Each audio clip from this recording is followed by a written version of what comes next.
Today, we explore the intricate tapestry of British colonialism in India. Dr. Rathod, can you trace the origins of this colonial dominance? Certainly, the roots of British colonialism in India can be traced back to the early 17th century when the East India Company established trading posts. By the mid-18th century, through military and political maneuvers, they had significant control, leading to the formal British Raj in 1858. It's fascinating how a trading company transformed into a ruling power. However, some argue that colonialism had educational and infrastructural benefits. What's your take on this perspective? While it's true that the British built railroads and established schools, these were primarily to serve their own interests. For instance, railroads facilitated resource extraction. Conversely, they dismantled local industries like the famed Indian textile industry, as Dr. Tharoor vividly highlights. Dr. Tharoor's arguments indeed stir debate. But looking forward, how can we better understand this period to educate future generations? We need to integrate comprehensive colonial history in curriculums, focusing on both the narratives of oppression and the resilience of local populations, ensuring a balanced understanding of the past. One glaring aspect of colonialism is the economic exploitation. Dr. Rathod, how did this specifically affect India's economy? The British systematically deindustrialized India. As Tharoor pointed out, India's share of the global economy plummeted from 23% to less than 4% by 1947. The British prioritized their industries by flooding Indian markets with British goods, crippling local artisans and industries. Some argue this economic shift was a byproduct of modern capitalism. Could this have occurred without colonial intervention? Colonial policies exacerbated the decline.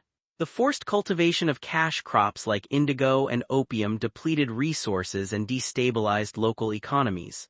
Without such interventions, India's economic trajectory could have been vastly different. Considering these insights, how can contemporary India overcome these historical economic imbalances?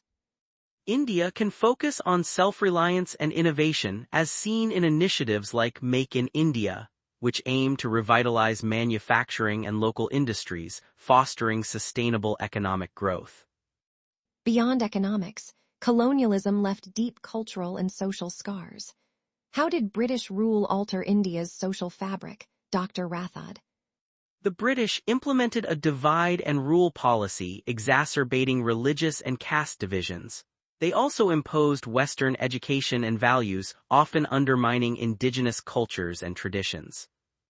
Some posit that colonial rule introduced modern governance and legal systems. How do you reconcile these developments with the cultural erosion? While modern governance structures were introduced, they were tailored for control rather than empowerment. Moreover, the British narrative often depicted Indian customs as inferior, which has had lasting psychological effects. In moving forward, how can India reconcile these imposed identities with its rich heritage? Promoting cultural education and celebrating indigenous knowledge systems can help bridge this gap. Initiatives that revive traditional crafts and arts are crucial for cultural renaissance. The reparations debate, reignited by Dr. Tharoor, is a contentious issue. Dr. Rathod, what are the main arguments for and against reparations? Proponents argue that reparations are a moral obligation for the damages inflicted, whereas opponents fear it could foster dependency and new forms of colonialism. Tharoor's call for an apology highlights the need for acknowledgement over monetary compensation. Could reparations potentially stifle India's progress by fostering a dependency mindset? As we look to the future, what steps can be taken to ensure a balanced narrative and healing? Encouraging open dialogues about colonial history along with policy reforms that address systemic inequalities can pave the way for healing and progress. Embracing Gandhian principles of self-reliance is also key.